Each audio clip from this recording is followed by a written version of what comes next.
عايز تبقى لاعب كرة قدم مميز جدا وتلفت نظر اي مدرب يشوفك؟ عايز تبقى لعيب عندك استراتيجيات كرة قدم مميزة وتبقى مميز جدا بين فريقك؟ لو انت افكارك او عايز تبقى من اللاعب ده يبقى الحلقة دي معمولة ليك.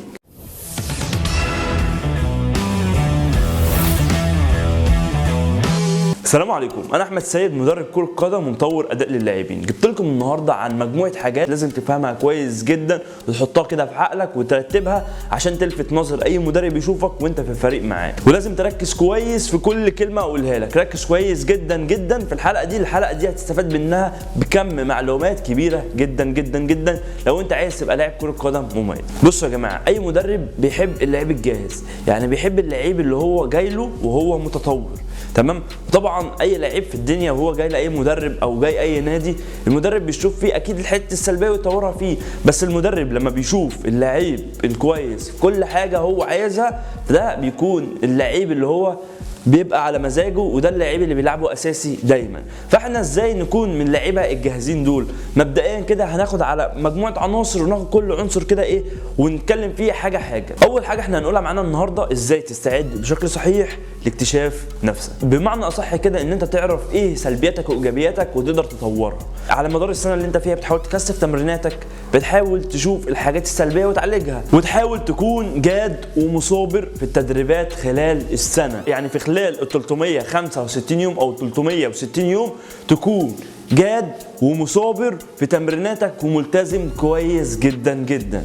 ده لازم تكون كده، واكتر من ملتزم كمان. هتقوم بعمل جدول اسبوعي او شهري انك تقيم فيه نفسك، تشوف انت دلوقتي الاسبوع ده كان مستواك عامل ازاي، الاسبوع اللي بعديه مستواك بقى عامل ازاي، الشهر اللي بعديه مستواك بقى عامل ازاي. لازم تعمل لنفسك تقييم وتعمل لنفسك جدول تمشي عليه عشان تبقى لعيب كويس. عشان لما تبقى لعيب كويس المدرب هتقدر تلفت نظره ليك. تمام؟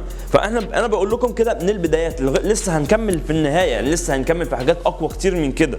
تمام؟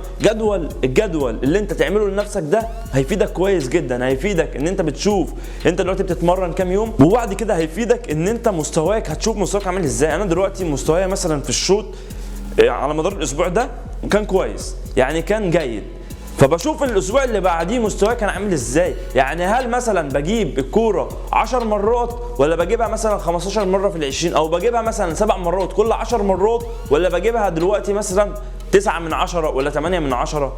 فلما بشوف مثلا المستوى بتاعي بيزيد، فانا كده هيبقى في تطور وبتمرن صح. فدي اهم حاجه، زائد الجدول اللي انت بتعمله لنفسك هيخليك اصلا انك تلتزم، هيخليك ان انت عارف ميعادك ايه، انت اسلوبك ماشي ازاي.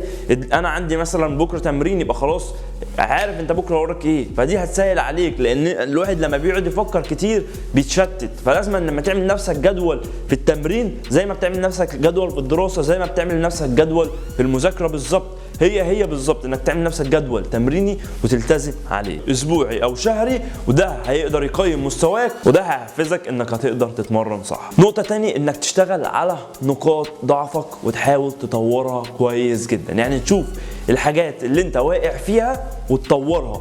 انت دلوقتي في الاستلامات ضعيف، يبقى تركز على الاستلامات كويس جدا. انت دلوقتي في الشوط ضعيف، يبقى تركز على الشوط. في المهارات ضعيف، تركز على المهارات. شوف نقاط الضعف اللي انت فيها ايه، اكتشف نفسك. بمعنى اصح انك تشوف نفسك عامل ازاي، تشوف مستواك عامل ازاي، ولقيت مثلا حاجه انت سلبيه فيها طورها. لازم تبص على النقط دي، نقاط ضعفك. نقطه بعد كده انك تقوي النقاط القوه اللي فيك. يعني دلوقتي انت قوي في حاجات، لا تزودها، تعليها اكتر. مش خلاص انت دلوقتي قوي مثلا في التسديد يبقى خلاص انت دلوقتي كده، لا تعليها اكتر عشان تبقى افضل وافضل وافضل. انك تشتغل على نقاط ضعفك تطورها، وانك تعلي نقاط القوه عندك، دي هيفيدك كويس جدا وهيعلي مستواك كويس جدا. وفعلا بعد الكلام ده هتلاقي المدربين اصلا انت بتلفت نظرهم، انت كان مستوى رايح لهم مستواك جيد، مستواك كويس. لسه هنكمل النقاط اللي بعد كده. مستواك هيعلى كويس جدا لما تطور من اسلوبك وتطور من نقاط الضعف اللي عندك وتحسن نقاط القوه اللي فيك، تطورها اكتر. عايز اقول لكم كده يا جماعه على نقطه بسيطه جدا، الناس اللي هي عايزه تدخل انديه بس مش عارفه، طول ما انت ماشي صح هتلاقي الطريق هيتفتح لك من اي باب. اسمع بقى اللي بقول لك عليه، طول ما انت ماشي مظبوط وماشي في الطريق المظبوط الباب هيتفتح لك من اي اتجاه، هتلاقي حاجه ربانيه كده جات لك ونادي جالك، وهتلاقي كده ان انت لعبت في نادي. وطول ما انت مستمر، طول ما انت هتتطور، طول ما انت مستمر في تطوير ذاتك وتطوير نفسك في كل السلبيات وكل حاجه عندك، وبتنمي من نفسك وبتطور من موهبتك اللي هي انت اكتسبتها واللي هي انت بتحاول تنميها اكتر، طول ما انت هتلاقي الابواب قدامك تتفتح لك كتير جدا جدا جدا. والنقطه كده برضو عايز اقولها تاني، ان احنا كمدربين بنسعى ان احنا نلاقي اللاعب الخير، اللاعب الكويس، اللاعب الفولاذي بمعنى اصح، اللاعب اللي عنده اتقان تقني في كره القدم، اللاعب اللي عنده حاله جسديه تتكيف مع كره القدم، يعني اللاعب اللي جسمه مظبوط، اللاعب اللي هو مميز، اللاعب اللي عنده عقل مضمون وذكاء. دي برضو مهمة جدا احنا بندور عليها، اللاعب اللي عنده لمسة كرة ذكية وعنده فنيات كويسة جدا، وطبعا شخصيته في الملعب والدافع القوي والحماس اللي جواه. ده اللعيب اللي عنده كل ده. اي مدرب، احنا كمدربين او احنا بنشوف اللعيبة بندور على اللعيب ده، اللعيب اللي بيكون عنده كل الصفات دي، ده اي مدرب بيشوفه، اي مدرب بيبقى عايزه، اي مدرب بيكون عايز الشخصية دي. معظم اللعيبه بيبقى عندهم حاجات زي كده، لو انت بصيت على نفسك هتلاقي ان انت عندك مجموعه من دول وفي عندك مجموعه حاجات من دي مش موجوده، فبص على الحتت اللي هي مش موجوده عندك وحاول ان انت تزودها عندك. لو انت شخصيتك في الملعب ضعيفه، حاول تقوي شخصيتك، حاول يبقى عندك ثقه في نفسك اكتر، حاول ان انت شخصيتك تبقى قويه في الملعب، بس مش قويه في الملعب ان انت تزعق وتشتم وكده، لا، قويه في الملعب ان انت عندك الثقه وتقدر ترهب اللي قدامك من الاخصام.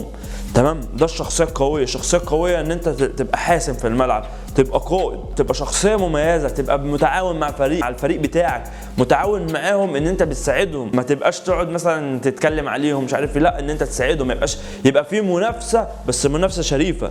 ده اللعيب الكويس، ده اللعيب اللي عنده الشخصيه. مجموعه حاجات كتير جدا هتقدر تطور من ذاتك وتطور من شخصيتك في الملعب وتطور من اسلوب لعبك لو انت التزمت كويس جدا. حاجات زي ما بقول لكم كتير جدا بتلفت المدربين، منهم الكلام ده. طبعا المهارات الفرديه دي برضو من الحاجات اللي بتلفت المدرب، ان انت يكون عندك مجموعه مهارات تقدر تعملها في الملعب، دي بتلفت المدرب كويس جدا. لما انت تقدر تراوغ صح، تلعب كره مظبوطه، تشوت شوطه حلوه، تطلع هيدرز مظبوط، تلعب فاول باسلوب معين، تعدي من اتنين، تعمل فنتات وتعدي من اللعيب. مجموعه المهارات اللي بتبقى عند اللاعب دي المدربين بيحبوها. المدربين لو شافوا المهارات الفرديه عند اللاعب كويسه جدا، بيكون نظرهم للاعب ده عالي جدا جدا، بالذات المهارات الفرديه. طبعا اللعب الجماعي ده مهم، اللعب الجماعي ده انت بتلعبوه في الفريق في التيم بتاعك، بس انا بتكلم دلوقتي على المهارات الفرديه دي، المدرب بتلفت نظره ليها. نقطه برضو دي لازم تركزوا فيها، المهارات الفرديه. تتعلم مهارات كويس جدا، تتعلم تكنيك لعب، ازاي تعدي هنا وازاي تبصي هنا وازاي تلعب هنا. تمام، ده مهم جدا للعيب. ما تبقاش مستعجل، تبقى راسي كده على نفسك، ما تبقاش مستعجل وانت بتلعب، ما تبقاش متوتر، ما تبقاش بتلعب وخلاص، ما تبقاش عندك استعجال، عندك ارتباك، عندك لخبطه. لا، مش عايزين كل ده، مش عايزين كل ده في اللعب. احنا عايزين نطور اللعيبه اللي عندنا، عايزين نطور اللعيبه اللي في الوطن العربي، عايزين نخلي اللعيبه اللي في الوطن العربي زيهم زي اللعيبه اللي في اوروبا. اللعيبه اللي في اوروبا بيتمرنوا صح، عندهم التزامات بيقدروا ان هم يمشوا عليها، لعيبه كويسه، فبتطلع من صغرها لكبرها للاعيبه كويسه جدا. فاحنا عايزين في الوطن العربي عندنا هنا نبقى عندنا مجموعه لعيبه تنافس اللعيبه اللي بره، ونبقى احسن منهم كمان، لان هم بشر واحنا بشر، هم بني ادمين واحنا بني ادمين.